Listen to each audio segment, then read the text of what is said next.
Hello and welcome to this episode of Kennedy Saves the World. It's hot weather. It's snowing in New York. So I get to shove all my hair under my hat like I'm receiving treatment for something awful. I'm not. I'm doing just fine because Jimmy Failla is here. And Jimmy. He helps us save the world and makes the world a better place on Mondays. And to be clear, A lot has happened. Go ahead. No, I ascertain that you're not being treated for something awful. I'm not. I'm quite disappointed. No kidding. No, Stop it. I didn't get here early enough to go have my hair done, and I have wild Weird Al Yankovic hair. if he were like an electrical storm. Yeah. So it's not, I'm fine with it. I've come to terms with it, but it's hot weather. I was snowing, and I'm like, I'm not going to try and do my own hair because by the time I get to work, it's going to look so bad. It's like dead weasel territory.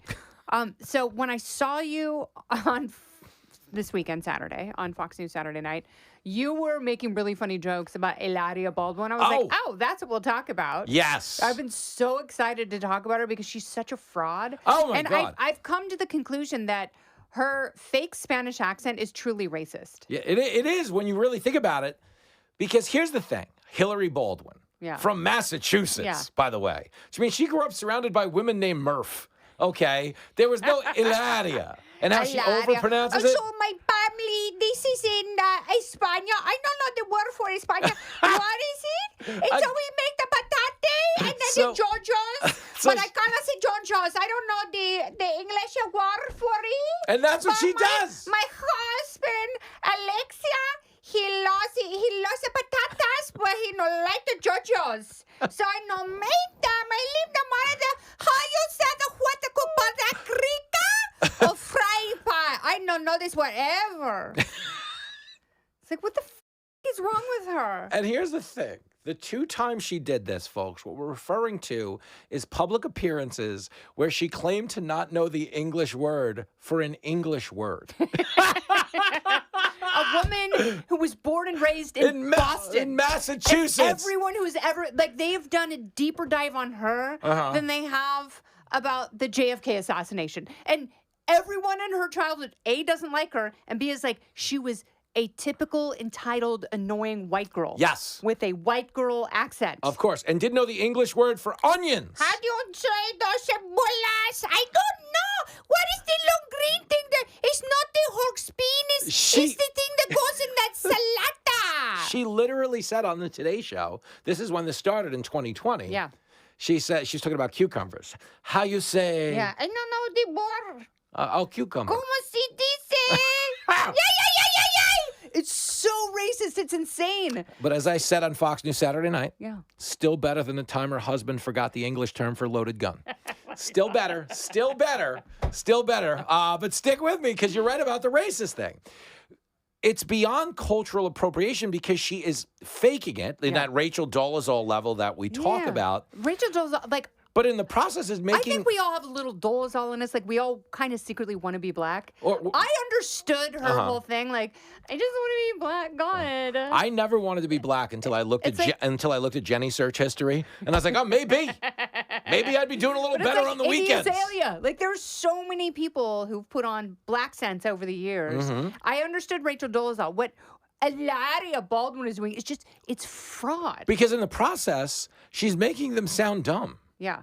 Because even people who are actually like legitimately verifiably Latino know the English word for onions. Yeah. Because it's onions. It's so dumb and stupid. But then she puts out these videos of her like, I know a lot of people have questions about my accent. And sometimes if I've been to Spain a lot, like I talk in more of a Spanish accent. And she sounds like AOC. Like she's awful. Go Sox. She's a Red Sox fan. I mean, it's all stupid. But this is the point, okay? I say this a lot.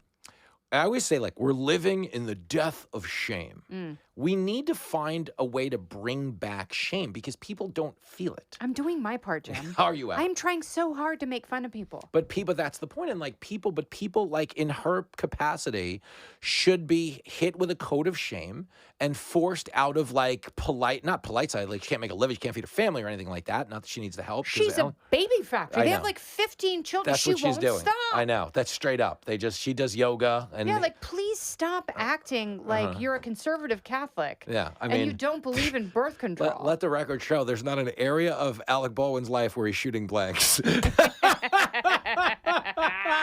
man, Jimmy. And it's like then all of a sudden another baby shows up and people go, "Where'd you get the baby?" Like, that is so rude to ask someone where they got the bambina. Why? Because I'm pretend Latino?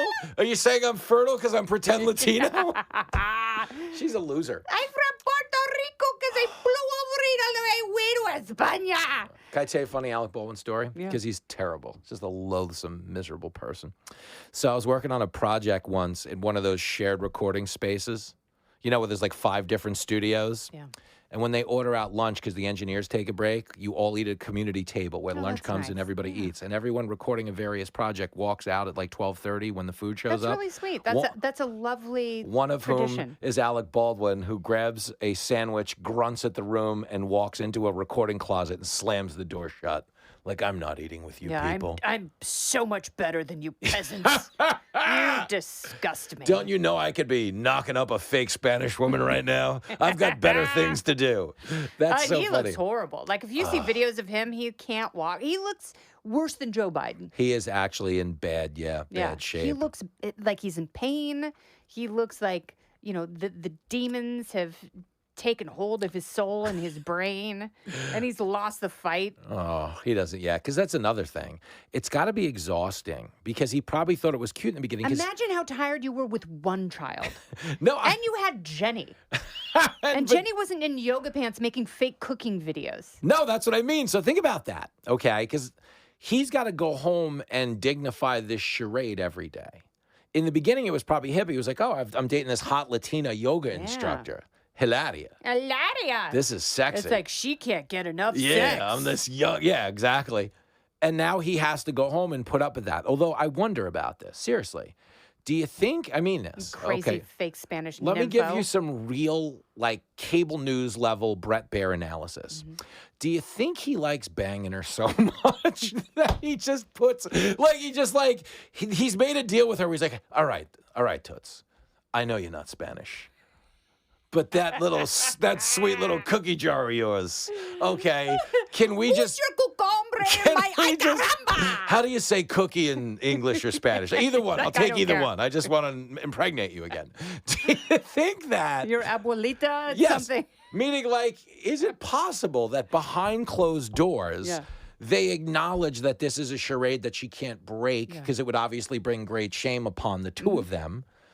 He likes doing her enough that he He's allows like, her to... like he knows he does a calculation. He's doesn't- like, I know we're gonna have another baby. Yeah. It's like Tiger King. It's like we have too many tiger cubs. Like they're gonna grow up. I'm gonna have to shoot them in the head. Oh, man. So that's what I think it is. I think there might be behind closed doors like a working arrangement. Like you get out there, pretend to be Spanish. I don't have to do that. And maybe that's what it is. Now, honestly, that might be the deal. He might like that one. Every once in a while, you like a specific one, and it's a doggy chew toy. You know what I mean? You squeeze the noisemaker, and the dog's like, she might be the one toy Bixby's not leaving the house without. Tell her to And he'll get put up on with it. birth control. Like she has so many options at this point. Does she not know the Spanish word? What is the word for condom? In Spanish, we say "espolita." That means suck. Oh, that's amazing. Don't go anywhere. More Kennedy Saves the World right after this. So yeah, but I was also going to ask you about Justin Trudeau. Great segue.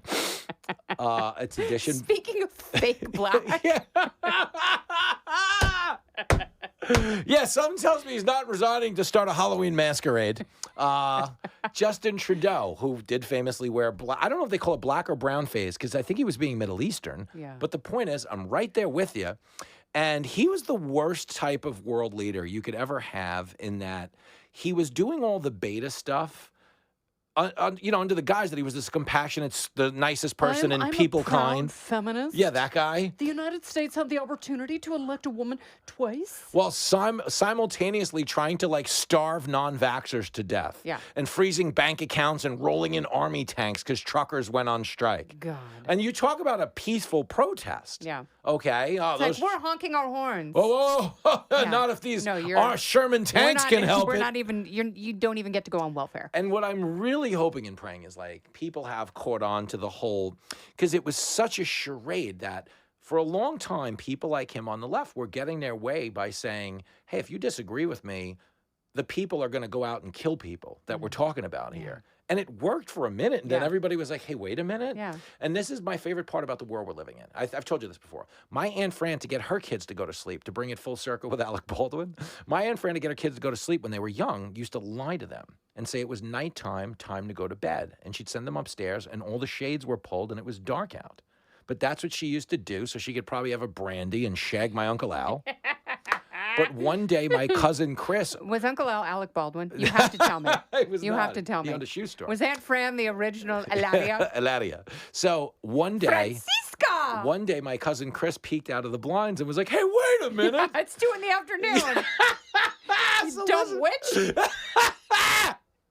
And they never trusted the institution of parenting again, okay?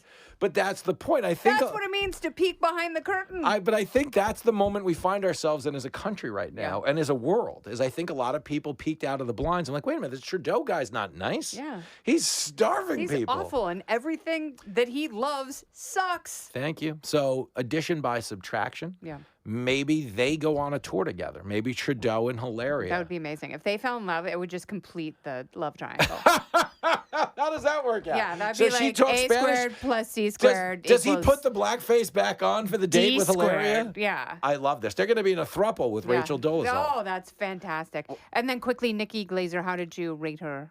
Oh, she did good. I thought she was great. I've done like 100 shows with her. Whenever you watch somebody you know wind up on the biggest stage, the coolest thing is to see them continue as they began. Yes. Meaning she did a Nikki Glazer set. Yeah. That's what she would have done if she was roasting like the Police Benevolent Association's Christmas party. That is such a great take on it. Because it's like a lot of people are seeing her for the first time, but I thought it was so effective because she was so confident. She worked, it reminded me of something that you would do because she worked so hard on that set. She told Vanity Fair she was doing 2 sets a night, practicing the monologue over and over in different comedy clubs. And so it was so familiar to her, and she could do it with a smile on her face because she wasn't worried about anything. And she knew the material. Because in comedy, you don't read the room, you lead the room. Yes. But when you're in an audience full of A-list celebrities, you know, closeted gay Scientologists, women who've starved themselves for the red carpet, it's not an ideal room. So what you have to really do is be in all the way the in charge to succeed in that room. That's why Joey Coy bombed last year. Yes. If you remember, he told a few like ineffective jokes and then started throwing his writers under the bus. Room. Yeah, and it was the lamest. I mean, talk about a soy boy. That was the most compromised, disgusting thing I've seen on an award show. It was so gross, and it was wonderful because he set the bar so low. Yeah. And she nailed it with the same confidence and energy she had in the Tom Brady roast.